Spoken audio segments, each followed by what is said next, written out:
They underestimated her silence, mistook her grace for weakness. But every step away was a step toward herself.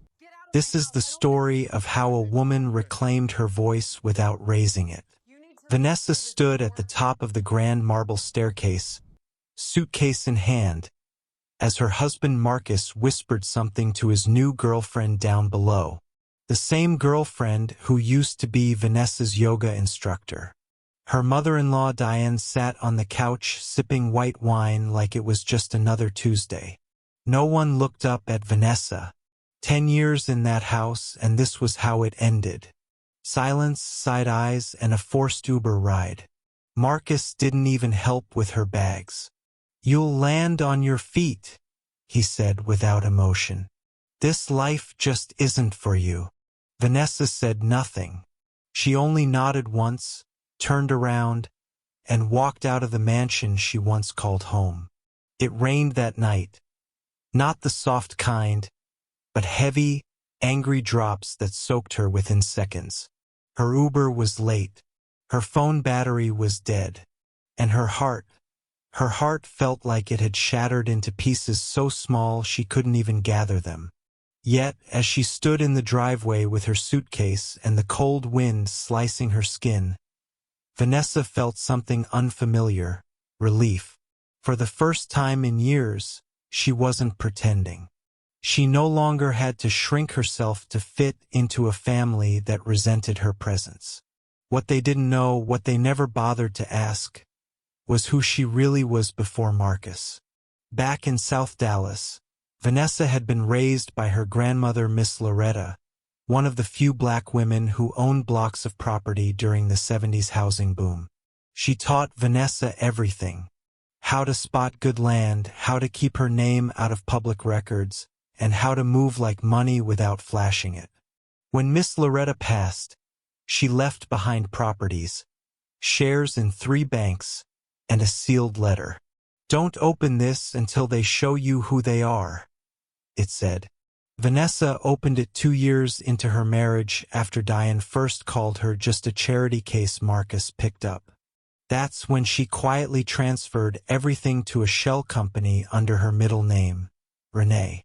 Vanessa never told Marcus she came into money. She wanted love that wasn't tied to dollars. She drove a 10-year-old Toyota, wore clearance rack dresses, and always offered to split bills even when her husband insisted he'd handle it. Diane and Marcus' sisters mocked her relentlessly, saying she had no ambition, no style, no pedigree. They said it behind her back, but loud enough for her to hear. She absorbed it all, never responding, not because she was weak, but because she was watching. She knew deep down that someday the mask would fall off. And when they did, she needed to be ready. After leaving the mansion, Vanessa booked a room in a modest motel on the edge of the city, not because she had to, but because she needed silence to think. She spent her days rereading Miss Loretta's notes, studying market shifts, and making phone calls under a different name. Within weeks, she closed on 4 new commercial properties in Atlanta, acquired 2 beauty brands through private investors, and quietly bought out a failing luxury fashion label once owned by a rival family to the Harrisons, Marcus people. She wasn't angry. She was focused, and that made her dangerous. Marcus, meanwhile, was unraveling. His new girlfriend had expensive tastes and zero business sense. She pushed him to refinance the mansion to pay for trips, clothes, and a lifestyle they couldn't maintain. Diane co-signed a new mortgage without reading the fine print. By the time they realized the balloon payment had doubled, it was too late. The family's restaurant business, already struggling, was bleeding cash, and the house, Vanessa's old prison, was going up for auction. Marcus tried to reach Vanessa through mutual friends, but she never responded. She'd blocked every number the day she left. 3 months to the day after her exile, Vanessa returned, not through the front door, but through the back of the auction hall where her former mansion was listed. She wore a satin emerald green jumpsuit, hair in a sleek bun, gold earrings that caught every light in the room. Her skin glowed. Her walk commanded silence. No one recognized her at first, until she raised the bid by $500,000 in one clean motion. Marcus' head whipped around. Diane gasped. The girlfriend clutched his arm. Vanessa said nothing. She just stared, calm and unreadable. The room went dead quiet. Bidders dropped out one by one. They didn't want the drama. Within minutes, Vanessa won the auction in full cash. No negotiations. When asked for the name to put on the paperwork, she simply said, Vanessa Renee Johnson. Marcus's eyes widened. Diane's face turned pale. The girlfriend whispered, Wait, she's rich. But Vanessa didn't even look their way. She signed the papers, nodded at the auctioneer, and turned to leave. No speech, no grandstanding. She had already said goodbye to that house once. This time, she was reclaiming it. Not to live in it, but to own the silence it owed her. Instead of moving back in, Vanessa called a woman she'd met at the shelter, Latrice, a single mother of 3 who had just lost her apartment after her manager stole rent payments and disappeared. Vanessa handed her the keys and said, This place needs joy. Make it yours. Latrice cried. Her children screamed with happiness. Vanessa stood on the porch and looked up at the windows that once held her tears. She smiled. It's not home if you're not wanted, she whispered to herself, then walked away as the kids ran through the halls she once cleaned in silence. Word spread like wildfire. She bought it cash. She gave it away. That girl's been holding out. The Harrison family became the punchline of private circles. Once proud, now humiliated. Marcus tried to frame it as a betrayal.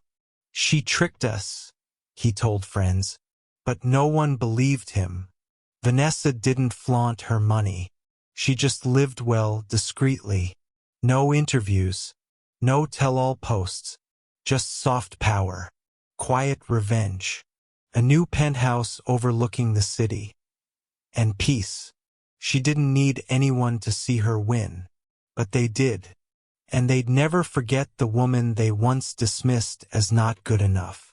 Vanessa's days grew calmer, quieter, but her moves got bolder. She hired a personal chef not because she didn't know how to cook. She did, but because she finally believed she deserved rest. She began investing in art, in tech, and in herself. Her mornings started with yoga, but not in a studio where someone judged her for not wearing Lululemon. She practiced alone on a balcony that overlooked the skyline, wind kissing her skin, peace wrapping her like silk. She journaled daily, writing not just plans but gratitude. I'm no longer pretending to be small, she wrote one morning. I'm in the room. Meanwhile, Marcus was sinking. His relationship with his new girlfriend had soured. She didn't want a struggling man. She wanted the lifestyle Vanessa had helped build, but without the patience, loyalty, or vision. Bills piled up. Diane had to sell off the family's vacation home. The restaurant closed after a failed health inspection. Vanessa had nothing to do with it, but everyone assumed she pulled strings. People began to distance themselves from the Harrisons. Their reputation, once spotless, was now a mess of gossip and speculation. The irony, Vanessa never said a word. She just let the truth breathe. One Sunday afternoon, Vanessa visited Miss Loretta's grave. She wore a simple white dress and brought hydrangeas, Loretta's favorite. You were right, she whispered, kneeling. They showed me exactly who they were. She stayed for an hour thinking about the day Miss Loretta made her memorize how to buy land in different states, how to spot red flags in men, and how to know the difference between quiet strength and passive silence. Don't ever confuse peace with permission, her grandmother used to say. Vanessa had learned that the hard way, but she was grateful. The lessons had saved her. On her way home, Vanessa stopped by Modest Cafe for tea. A young woman recognized her from the auction. "Excuse me, but was that really your house?" she asked. Vanessa looked at her and smiled gently. "It used to be," she said. The girl hesitated, then said, "I've never seen someone do something like that. Giving it away. That was boss." Vanessa laughed lightly. "I didn't give it away," she said. "I freed it." It was a small moment, but it stayed with the girl and eventually inspired her to leave an abusive relationship and start over too. Weeks passed. Vanessa continued to build quietly, acquiring luxury properties under different LLCs. She made it a rule to never let bitterness fuel her, only clarity. She wasn't chasing revenge anymore. She was creating a legacy. One evening, she hosted a small gathering in her penthouse for a few trusted friends. Jazz played low, the scent of vanilla candles filling the air. She looked around the room. Every person there had once been dismissed, doubted, or discarded by people who thought they were nobodies. "Look at us now," Vanessa said, raising a glass. "We're not their footnotes. We're our own headlines." One day, she got a call from a familiar number. Blocked but persistent. She finally picked up. It was Marcus. His voice cracked. "Vanessa, I know I don't deserve a conversation, but I messed up." She let him talk. He rambled about losing everything, about the house, the business, the loneliness. He even mentioned the way people now looked at him like he was a cautionary tale. "I didn't know who you were," he whispered. Vanessa's voice was steady. "That was the problem. I did." She hung up. No tears, no rage, just closure. A few nights later, she stood on her balcony, watching the city glow beneath her. She thought about all the times she dimmed her light to keep others comfortable. How she apologized for existing too loudly, too boldly, too fully. Never again. She wasn't bitter, just awake. Awake to her worth, her power, her story. She wasn't waiting for anyone to clap for her. She was her own standing ovation. And if that made people uncomfortable, so be it. She didn't survive silence just to end up whispering again. Vanessa eventually crossed paths with Latrice again, the single mom she'd given the house to. They met at a bookstore, both reaching for the same Maya Angelou memoir. They laughed, then hugged. Latrice had started a home daycare. Her kids were thriving. "That house changed everything," she said. Vanessa smiled. "No, you did." They sat for coffee and swapped stories. Two women who had once felt invisible now walking boldly in their purpose. It was a full-circle moment, proof that kindness, when backed by quiet power, could shift more than just property, could shift generations. The world continued to spin. Gossip faded. Marcus and his family became distant shadows in Vanessa's rearview. She didn't wish them harm, but she also didn't look back. She focused on creating safe spaces, buying up properties, and turning them into peaceful homes for women rebuilding their lives. But she didn't brand it. No foundation, no website, just a woman with means and a mission. And that made her legendary in a way money couldn't buy. And yet through all of it, Vanessa stayed grounded. She still shopped at corner stores, still called her best friend every Sunday night, still whispered thank you when she woke up each day. Her power wasn't just in her wealth. It was in her grace, her restraint, her ability to walk away from flames without setting anything on fire herself.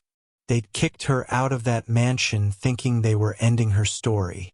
But really, They just gave her the silence she needed to write a masterpiece. Power doesn't always roar. Sometimes, it walks in quietly and changes everything. If you're building your own quiet legacy like this story, comment below, and don't forget to subscribe.